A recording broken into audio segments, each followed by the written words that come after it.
On a un événement El Niño qui a débuté dans le Pacifique équatorial. Ça veut dire que les eaux du Pacifique équatorial sont en train de se réchauffer.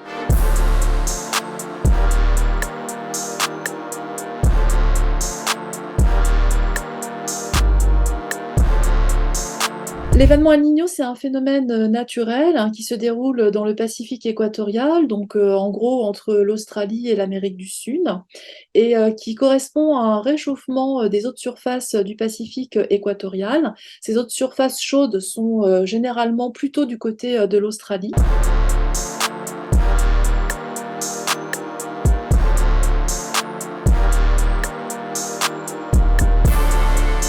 Pendant un événement El Niño, elle se déplace vers l'est du bassin océanique, donc plutôt vers les côtes sud-américaines.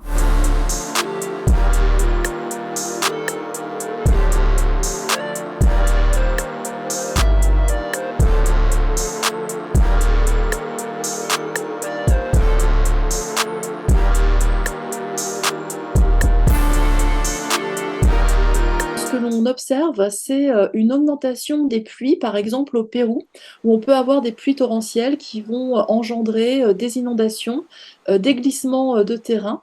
Et puis de l'autre côté du Pacifique, vers l'Australie par exemple, eh bien c'est l'inverse, on voit un déficit de pluie qui peut engendrer des sécheresses. On voit un impact en fait sur les populations de poissons et aussi un impact économique, hein. Le long des côtes sud-américaines, ça vient modifier en fait les rendements de pêche, par exemple au niveau des anchois qui n'aiment pas les eaux chaudes.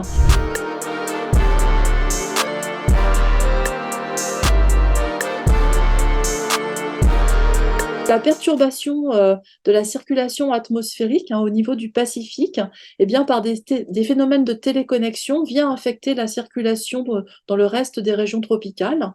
Et on voit par exemple des conséquences sur les régimes de pluie en Afrique ou en Inde, par exemple.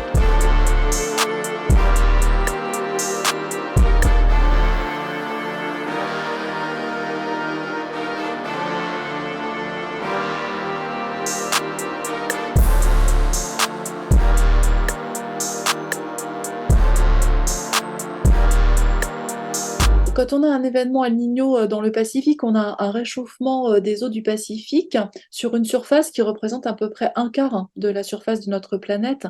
Donc mathématiquement, on va augmenter la température en moyenne globale à la surface de notre planète. Ça ne veut pas dire en fait que dans tous les points du globe, la température va augmenter.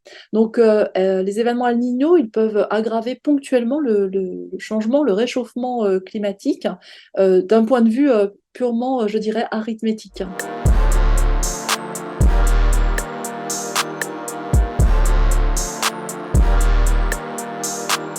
Les régions qui sont normalement affectées par une augmentation des pluies à cause d'El Niño peuvent être davantage affectées dans le cadre du changement climatique. On sait déjà que les coraux dans les régions tropicales sont affectés par le changement climatique, certains récifs coralliens sont en très mauvaise santé, et si on a un événement El Niño qui vient réchauffer de manière forte les eaux tropicales où se trouvent ces coraux, eh bien ça peut aboutir à la mort définitive de ces récifs coralliens.